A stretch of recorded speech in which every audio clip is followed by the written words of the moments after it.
You got to stop with the grief policing. This idea that people ever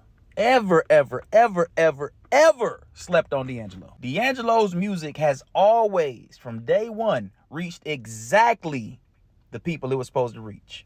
I say D'Angelo is like the mac and cheese at the cookout. Now, is there going to be mac and cheese at every cookout? No. But is it going to be an hour cookout? Hour cookout? Yes, absolutely. Every single time. It's going to be an hour cookout. You hear what I'm saying?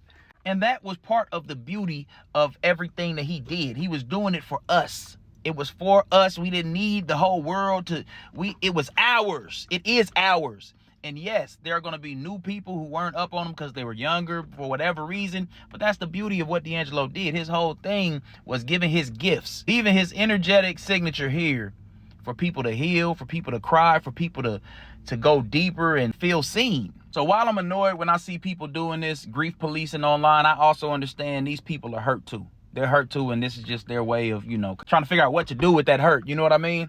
So I understand, man. And I say to you, nobody will ever be able to honor our GOAT the way we think that he should be honored. Nobody's ever going to do him justice because, you know what I'm saying? I get it. This is coming from one of his biggest fans, for sure. So I understand. But we can't keep telling people how to mourn or how to grieve or how to interact with the art that he left here for us and for other people who don't know about him yet.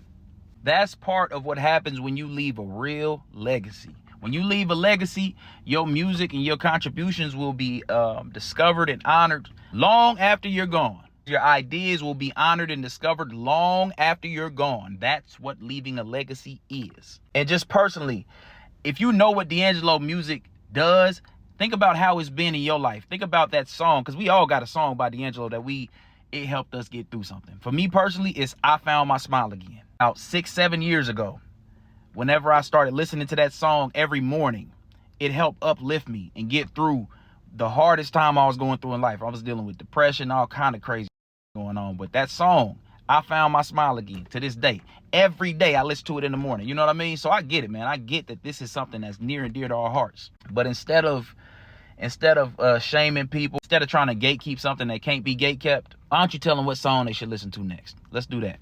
When you see somebody that you feel is jumping on the bandwagon, say welcome, and then tell them what song they need to listen to next.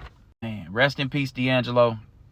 And shout out to everybody out there that's been on it, that's been honoring, that's been buying the vinyls and the albums and scouring the internet to find whatever interview you could find of them and show footage, you know what I mean? And yeah, I know we going through a tough time right now. Sending y'all love. Well.